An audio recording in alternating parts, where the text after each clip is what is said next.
Tuesday morning in Fulton County, Georgia, which means Recycling Day for residents in 30342. An aerial view of neighborhoods reveals a sea of blue bins lining the driveways. Confident that they have done their part to help the environment, the homeowners return inside to continue their daily routines. Little do they know that, contrary to their good intentions, they are actually harming the environment instead. In the past, recycling was less complicated because our material world was very different. Originally, it was just glass, metal, and paper that were separated and collected. 50 years later, though, our material world is no longer so simple. However, our recycling problems have become simply overwhelming. One of the layers that constitutes our many recycling problems begins with us. Every day, many of us take part in this issue without even realizing it. We wish cycle, also known as wishful recycling. This term describes how well-meaning people inadvertently add to our environmental concerns. A characteristic of wish cycling is disposing of waste as if it's recyclable, when in reality it belongs in the regular trash, and additionally believing that if this waste isn't actually recyclable, somebody, somewhere will pluck it out for you. Unfamiliar with the journey our waste takes once it leaves our bins, many people don't know that wishful recycling results in the contamination of measurable tons of materials that should have otherwise been recycled. In other words, when we mix our recyclables with what should have been in the regular trash, the entire batch, even the true recyclables, are sent to landfills. If you've ever been told by a tennis coach that you learned how to hold your racket all wrong, or that your follow-through is not actually following through, then you will understand that the majority of us unwittingly have been recycling incorrectly for years. Unfortunately, the faulty follow-through with our waste has led to disastrous results. People pat themselves on the back as they toss their Starbucks cups and take out food containers into the recycling bin, believing that they are part of the solution, even if there is doubt about whether or not the item is intended to be recycled. Proper recycling can be confusing. It seems only natural to recycle a paper plate.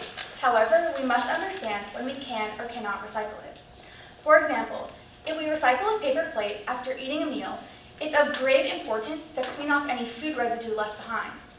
If this is not done, the plate will be rendered unrecyclable because the recycling process cannot possibly separate all of the grease, waste, and oil residue from the paper. In reality, acceptable recyclables do not need to be squeaky clean. However, they must be rinsed out and dried thoroughly. If we add this one extra step to our recycling routine, like rinsing out that can of tomato sauce, you not only ensure that the can will be recycled, but that the entire batch will be saved from the landfill. Although it seems to contradict what people think they know about recycling, sometimes the right answer is simply to throw items away in the regular trash. Doing this will lower the recycling contamination rate and allow more items to complete their recycling journey. While individuals like you and me must strive to learn our county's rules, we cannot shoulder all the blame. Many of us look on our items for the go-ahead signal, the Mobius triangle. Often, when we see this symbol on anything, often our first reaction is that the item simply belongs in the recycling bin. However, this is far from the truth. The true meaning of this symbol is either that the item is made from recycled materials, or that the item can technically be recycled somewhere. However, not necessarily at your local recycling plant. Thus, it's of the utmost importance to check with local recycling centers for clarification. In order to combat wishful recycling at an individual level, I plan on starting a recycling club right here at AJA. This club will be dedicated to raising awareness about this issue and educating students about our local recycling rules. Students will be able to use their new knowledge to alter their recycling habits and teach their families and communities to do the same. The first few meetings will be dedicated to not only teaching students the importance of recycling, but also the importance of recycling correctly. My efforts will be made easier by using the plentiful resources provided by Fulton County, which are geared to students of all ages. These resources include do-it-yourself projects, interactive programming, and STEM-based curriculum. I will model these activities in order to inspire club members to collaborate and create their own resources that we can gear towards students from the ECD all the way up to high school. My hope is that with these suggested initiatives, AJA will start from scratch to relearn the proper recycling etiquette and redefine what recycling truly means. At this time, a time when wishful recycling dominates our efforts to make the world a greener place, recycling is often just another word for a long, expensive detour that a plastic bottle takes on its way to a landfill. However, when individuals become educated and wishful recycling is curtailed, then this definition will evolve into a movement that will positively impact the environment. With their newfound knowledge, homeowners will roll their recycling bins to the top of their driveways with the confidence that they're helping the environment by doing what is right, rather than by doing what feels right.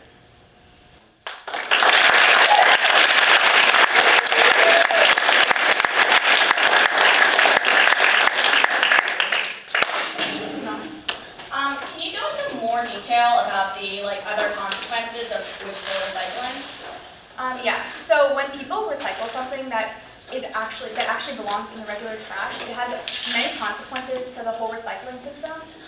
One is that it can harm the workers that work at the recycling plants, that are given the job to separate items at the recycling plant that don't belong.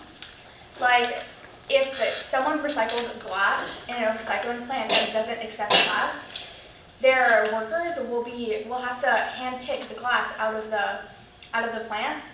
And in some cases, when it breaks, it can harm the workers, it can cut them. And also another big example is aerosol cans. Since many people think that you can recycle an aerosol can because it's made of metal packaging, but in reality, they're only accepted if they're totally clean of all the chemicals inside. Because if these chemicals end up at the recycling plant, they can start fires and cause major damages. And also, when items are recycled that shouldn't be, they can also break the machines that sort all of the recycling at the recycling plants. These machines they do an amazing job at doing what they're supposed to do, at sorting all of the recyclables, but they're made to sort recyclable materials. They're not made to sort not recyclable materials. And when these machines break down, it can cost tens of thousands of dollars to repair them, and it also takes away all of this time that the machines need to be down to be fixed. So it decreases the efficiency of the recycling system. Dara? You mentioned that sometimes instead of recycling, you should just throw things away. Doesn't that kind of just go against the whole concept of recycling? Yeah, so basically the problem with recycling now is that people are recycling items that shouldn't be recycled. So by what I said, I meant when you come across an item that you don't know if it should be recycled, first I would say to check with your local recycling center, but if you decide not to do that, I would say to throw it away because, okay, so you're throwing away this one item that will be sent to the landfill. However, if you put it in the recycling bin and it contaminates all of the recyclables, then that whole batch of recycling will end up being sent to the landfill. So you're saving the rest of the batch of recycling by throwing away this one item. You mentioned in your speech that you said that you would educate on Fulton County's recycling policies, but especially in the high school, the majority of students live in Togo Hills, which is in DeKalb County. So will you also be educating on other counties? Yeah, I'll definitely educate on multiple counties. I will focus on Fulton County because that's where we go to school, and that's where we are. But definitely, there's a lot of overlap between the counties, so I'll definitely point out all of those differences. But for the majority, they're the same. Eli? Okay. So you mentioned how one piece of garbage or something, or one thing somebody thinks could be recyclable can contaminate the entire batch.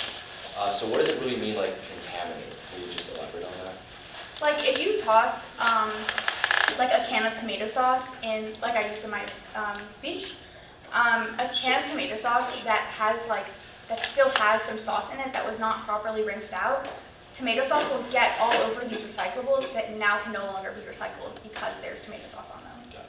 Thank you. And tomato sauce is not recyclable. So. Duran?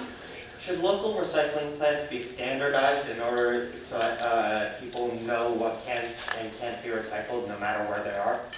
Yeah, I think that's a great place for improvement. I think that if these recycling plants all accepted the same items, then we wouldn't have this big problem. So yeah, I definitely think so. Can you help us get a list of like where to recycle the stuff that could be recycled in town somewhere, but like, I can't put glass in my bins. I literally have a bin of every glass thing I've ever purchased since I moved here 9 months ago, and I don't know where to bring it. Yeah, definitely. That will definitely come when I educate these club members about our recycling rules and also give them tips about where they can recycle these items. And I plan on not only educating club members, but then having programming with the entire school to be able to educate them as well. The school doesn't recycle now, but they've tried to in the past. Do you have any different approaches to solving that? Yeah, so that's definitely a huge problem that our school doesn't recycle, because how am I supposed to teach people the importance of recycling when we don't actually do that? But I plan on with the recycling club, I plan on setting up fundraisers to hopefully raise some money in order to help pay the cost of a commercial recycling truck coming to pick up our recycling. And I'll try and I'm going to partner with the administration to hopefully, if the recycling club can provide a big chunk of that money, then hopefully the administration would help cover the rest, and so that we'd be able to get that started back at AJ. Rebecca, just for time, one more question, okay? So you mentioned that it costs money to get a recycling truck to come and pick up recycling. Do you think that's something that makes certain places not want to recycle? Oh, definitely. Definitely, for sure. I think that if it was not a concern about money, I could not even see a reason why the school wouldn't recycle. Because like you just toss it in the bin and they'll pick it up for you. But yeah, if it was a lot cheaper, then I think more places would definitely recycle.